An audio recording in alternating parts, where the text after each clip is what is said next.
Indo British advanced pain clinic నొప్పిమాయం surgery దూరం for appointments 9155515563. ప్రస్తుతం చిక్కడపల్లి పోలీస్ స్టేషన్లో అల్లు అర్జున్ విచారణ అయితే కొనసాగుతోంది. అజంప్షన్స్ అయితే చాలా ఉన్నాయి. ఆయనకి ఎలాంటి క్వశ్చన్స్ అడగచ్చు లోపల. అండ్ మొన్న సీసీ ఫుటేజ్ ఏదైతే పోలీస్ డిపార్ట్మెంట్ ఒక ప్రజెంటేషన్ ద్వారా పూర్తిగా అందరికీ చూపించే ప్రయత్నం చేసిందో అప్పుడు కూడా అల్లు అర్జున్ ప్రెస్ మీట్కి అండ్ పోలీసులు చెప్పిన వర్షన్కి చాలా డిఫరెన్స్ ఉంది. సో ఆ సీసీ ఫుటేజ్ పూర్తిగా చూపించి క్వశ్చన్స్ అడగబోతున్నారు అనేది ఒకటి. ఆయన మొన్న ప్రెస్ మీట్లో మాట్లాడినప్పుడు దానికి దీనికి అసలు పొంతలు లేకుండా ఆన్సర్స్ చెప్పారు అనేది రెండోది. ఆ తర్వాత సివి ఆనంద్ కూడా చెప్పారు, కొన్ని మేము చూపించలేకపోతున్నాం కొంత సీసీ ఫుటేజ్ని అన్న మాట కూడా చెప్పారు. ఆ హిడెన్ సీసీ ఫుటేజ్ని ఇప్పుడు అల్లు అర్జున్కి చూపించి క్వశ్చన్స్ చేయబోతున్నారు, క్వశ్చన్స్ అడుగుతున్నారు లోపల అనేది కూడా ఇంకో వర్షన్. మనతో పాటు ఉన్నారు అడ్వకేట్ తిరుపతి వర్మ గారు మనతో పాటు. ఎగ్జాక్ట్లీ అసలు ఎట్లా పోలీస్ స్టేషన్ విచారణకు పిలిచినప్పుడు జనరల్లీ ఎలాంటి క్వశ్చన్స్ అడుగుతారు ఏంటి అనేది ఒక్కసారి కనుక్కునే ప్రయత్నం చేద్దాం. సార్, అల్లు అర్జున్ స్టారా నార్మల్ పర్సనా అది పక్కన పెడతాం సార్. ఇన్ జనరల్లీ వీవీఐపీ కావచ్చు లేకపోతే నార్మల్ పర్సన్స్ కావచ్చు, సేమ్ క్వశ్చనింగ్ ఉంటుందా? ఒకటి మొన్న అంటే సీసీ ఫుటేజ్ అదంతా కూడా చూపించారు కదా, అవన్నిటిని కూడా చూపించి క్వశ్చన్ చేయబోతున్నారా? ఇక్కడ ఈ గవర్నమెంట్లో చట్టం ముందు అందరూ సమానులు అనే ఒక మెసేజ్ ఇవ్వడానికి ఇక్కడ మనం మెసేజ్ ఇస్తున్నారని చెప్పి మనం భావించవచ్చు. ఎందుకంటే సంధ్యా థియేటర్లో దుర్ఘటన జరగడం అనేది చాలా బాధాకరం ఫస్ట్. సో ఈ కోణంలో ఏంటంటే ఈ అల్లు అర్జున్ పుష్ప మూవీకి సంబంధించి ఒక 2 సంవత్సరాలు 3 సంవత్సరాలు ఒక హైప్ క్రియేట్ చేస్తారు. హైప్ క్రియేట్ చేస్తూ అల్లు అర్జున్ ఆర్మీ అని నెలకొల్పుకుంటే దాంట్లో 2 లక్షల మంది 3 లక్షల మంది ఆర్మీ ఉన్నారు అని చెప్పి ఎవ్రీ టైం స్టేట్మెంట్ ఇచ్చుకుంటా వస్తున్నాడు. సో దాంట్లో హైప్ క్రియేట్ అయింది. సో ఈ కోణంలో ఈ మూవీ రిలీజ్ అయిన తర్వాత ఆ మూవీకి సంబంధించి ప్రివ్యూ షో పెట్టడం జరిగింది. ఈ ప్రివ్యూ షోకి సంబంధించి ఒక 5 థియేటర్లో సినిమా రిలీజ్ చేశారు. రిలీజ్ చేస్తుంటే అది సంధ్యా థియేటర్లో మాత్రమే ఈయన రావడానికి ప్రయత్నం చేశాడు. ఒక 2 hours ముందు ఆయన ట్వీట్ చేసాడు. సో ట్వీట్ని చూసి సంధ్యా థియేటర్ వాళ్ళు రియాక్ట్ అయిపోయి ఆ సంధ్యా థియేటర్ యాజమాన్యం చిక్కడపల్లి పోలీస్ స్టేషన్ అప్రోచ్ అయ్యారు. చిక్కడపల్లి పోలీస్ స్టేషన్ అప్రోచ్ అయినాక చిక్కడపల్లి పోలీస్ వాళ్ళకి చెప్పిన క్లియర్ చెప్పింది, ఎందుకంటే ఈయనకు అల్లు అర్జున్ ఆర్మీ ఉంది, ఈయనతో బౌన్సర్లు వస్తారు, రకరకాల వ్యక్తులు వస్తారు. సో ఇక్కడ ఒక తొక్కిసలాట 2-3 లక్షల మంది వస్తే తొక్కిసలాట జరిగే అవకాశం ఉంటుంది. చిన్న థియేటర్ కాబట్టి తొక్కిసలాట జరిగే అవకాశం ఉంటుంది. సో దీన్ని ఏంటంటే వాళ్ళు సౌమ్యంగానే వాళ్ళు తిరస్కరించారు, వాళ్ళు రిజెక్ట్ చేశారు. రిజెక్ట్ చేసిన తర్వాత కూడా ఆయన ఏంటంటే ఏం జరిగింది, ఈ గతంలో జరిగింది, మేము వచ్చినాం, మాకేం కాదు, మేము చూసుకుంటామని ఒక ఓవర్ కాన్ఫిడెంట్తో పోలీస్ వాళ్ళ ఆ మాటలను కూడా వాళ్ళ యొక్క లెటర్ని కూడా రిజెక్ట్ చేసిందని కూడా బేఖాతరు చేసేసి అల్లు అర్జున్ గారిని ఇన్వైట్ చేయడం జరిగింది. అల్లు అర్జున్ గారు ఇక్కడ ఏం జరుగుతుందో ఎట్లా జరుగుతుందో తెలుసో మరి తెలియదు కానీ సో ఆయన రావడం జరిగింది. ఇక్కడ 2 గంటల ముందు ట్వీట్ చేసినాక చాలామంది అంటే ఇక్కడ ఎందుకంటే ప్రధాన కూడలి కాబట్టి ఆర్టీసీ క్రాస్ రోడ్ కాబట్టి 4 రహదారులు ఉంటాయి కాబట్టి రకరకాల, ఎందుకంటే సికింద్రాబాద్ నుండి కోటి సైడ్ ఓల్డ్ సిటీ అంటే న్యూ సిటీ నుండి old city, at the same time Vidyanagar నుండి ఇటు ఐమాక్స్ సైడ్ చాలామంది వెళ్తారు కాబట్టి ఆయన రావడంతో ముషిరాబాద్ నుండి రావడంతో ఒక 2 కిలోమీటర్ల వరకు అది ట్రాఫిక్ జామ్ అయిపోయింది. ట్రాఫిక్ జామ్ అయిపోయిన తర్వాత ఒక సెలబ్రిటీ వస్తున్నప్పుడు, ఒక మంచి హోదాలో ఉన్న వ్యక్తి వచ్చినప్పుడు ఆయనకు సెక్యూరిటీగా పోలీసు వాళ్ళు అక్కడ ఆ సమాచారాన్ని అందుకొని అక్కడికి రావడం జరిగింది.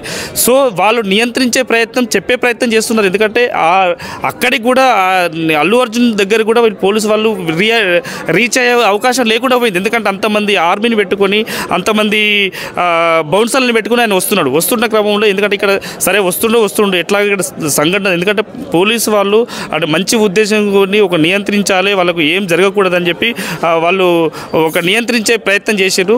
ఆ ప్రయత్నంలో భాగంగానే అల్లు అర్జున్ గారు సంధ్యా థియేటర్ 2 కిలోమీటర్ల దూరం నుండి ఒక హైప్ క్రియేట్ చేసుకుంటూ వాళ్ళు ఒక సినీ ఫక్కీలో అండ్ ఒక రాజకీయ కోణంలో వస్తున్నట్టు అనిపించిందట.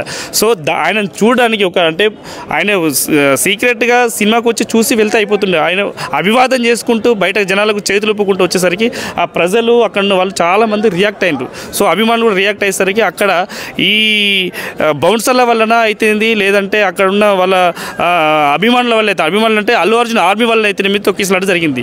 ఈ తొక్కిసలాట జరిగిన తర్వాత అమాయకులైన ఒక కుటుంబంలో రేవతి అనే కుటుంబం, ఆమె చనిపోయింది. రేవతి అనే అమ్మాయి చనిపోయింది. వాళ్ళ అబ్బాయి శ్రీతేజ్ హాస్పిటల్ పాలైపోయి చావు బతుకుల మధ్యలో ఉన్నాడు. సో దీనికి సంబంధించిన కేసుకు సంబంధించిన కంప్లైంట్ వెంటనే అంటే మేము స్పందించినాము యాజ్ అన్ అడ్వకేట్గా స్పందిస్తే చేస్తే వాళ్ళు పోలీసు వాళ్ళు వెంటనే స్పందించారు. సో వాళ్ళ ఫాదర్ పేరు మీద కూడా కేసు పెట్టడం జరిగింది. సో మొత్తానికైతే పోలీసు ఎఫ్ఐఆర్ రిజిస్టర్ చేయడం జరిగింది. ఎఫ్ఐఆర్ రిజిస్టర్ చేసిన తర్వాత 376/2024 కేసు నమోదైన తర్వాత దానికి అంటే ఒక సామాన్య పౌరునికి ఏ విధంగా ఉంటుందో అల్లు అర్జున్ గారు కూడా ఒక సెలబ్రిటీ అయినా కూడా అక్కడ అంటే చట్టం ముందు అందరూ సమానులు అని చెప్పి పోలీసు వాళ్ళు భావించి రిజిస్టర్ చేసి వెంటనే అరెస్ట్ చేయడం జరిగింది. చేస్తూ సో ఆయన రిమాండ్కి తరలించడం జరిగింది. రిమాండ్ అయిన తర్వాత ఒకరోజు జైలుకి వెళ్ళిండు. అదే రోజు రిమాండ్ చేస్తున్న క్రమంలో వాళ్ళు హైకోర్టులో ఇంటర్వ్యూ బెయిల్కు ప్రయత్నం చేశారు. ఇంటర్వ్యూ బెయిల్ వచ్చింది.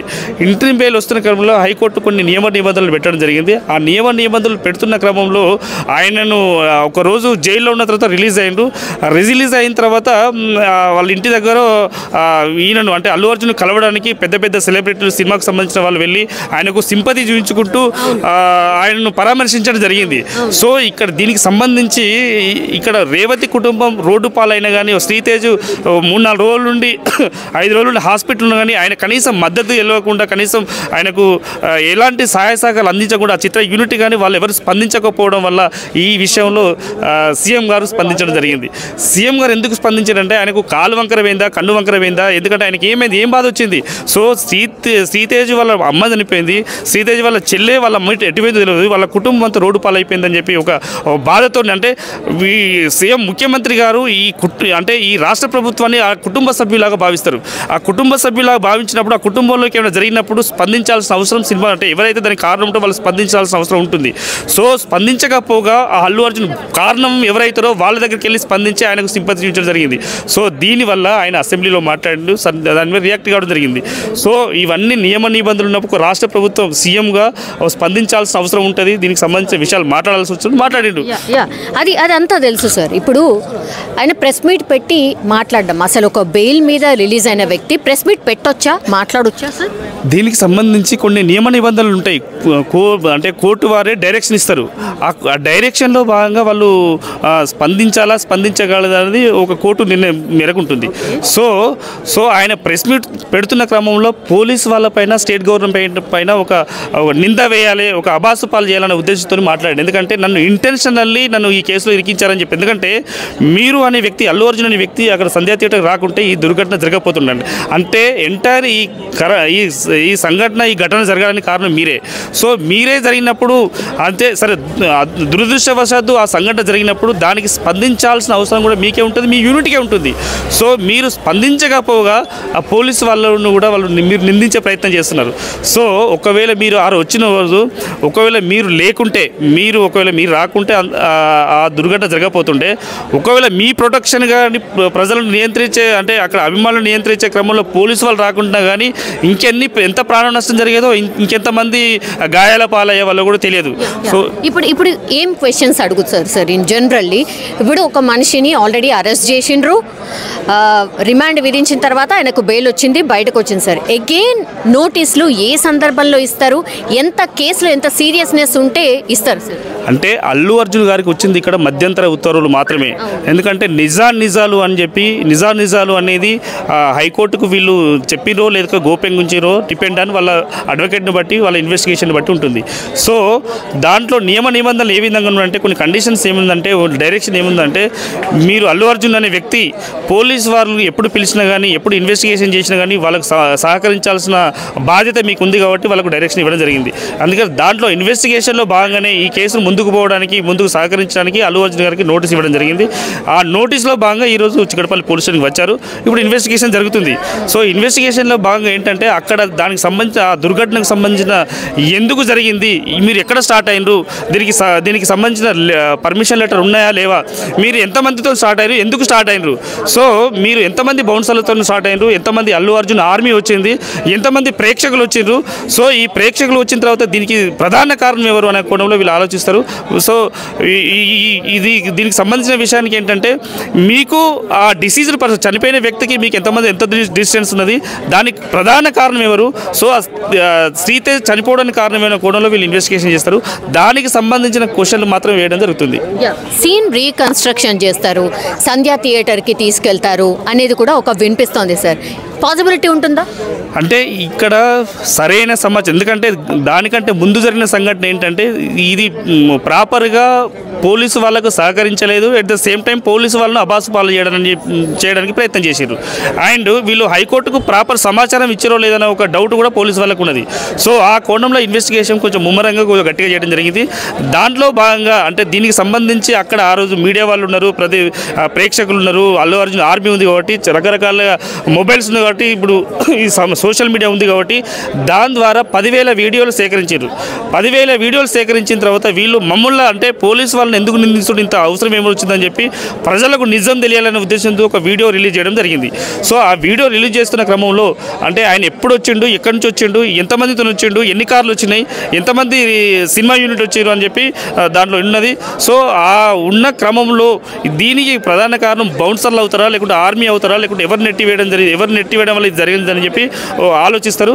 సో దానికి సంబంధించి అక్కడ ఎవరున్నారు అని చెప్పి ఆ కొండలో ఇన్వెస్టిగేషన్ చేస్తారని భావిస్తున్నాం. ఇప్పుడు నోటీసులు ఇవ్వడానికి సరే నోటీసులు వచ్చిండ్రు నెక్స్ట్ స్టెప్ ఏంటి అనేది కూడా చాలా మంది అడుగుతున్న క్వశ్చన్ సార్. అంటే మళ్ళీ అరెస్ట్ చేసే ఛాన్స్ ఉందా అనేది కూడా అంటే మీరు సీన్ రీకన్స్ట్రక్షన్ కూడా అడిగారు.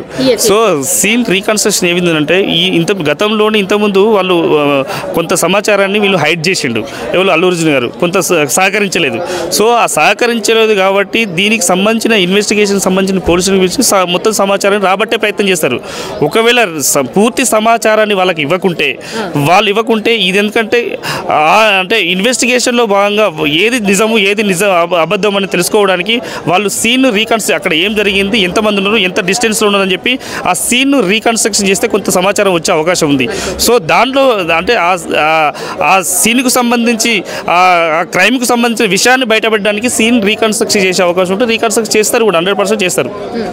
సో ఇట్లాంటి అంటే గ్రేవ్ పెద్ద కేసులలో లైక్ 302 మర్డర్ పెద్ద కేసు జరిగినప్పుడు అక్కడ సీన్ను రీకన్స్ట్రక్ట్ చేసి అక్కడ ఏం కళ్ళంటే చూస్తారు. అంటే ఒక డిసీజ్కు ఒక అక్యూజ్కు మధ్య డిస్టెన్స్ ఎంత ఉంటుంది, విత్ మీటర్స్ విత్ ఎంత దూరం ఉంటుందో అది కూడా తెలియజేస్తారు. సో అది విషయం.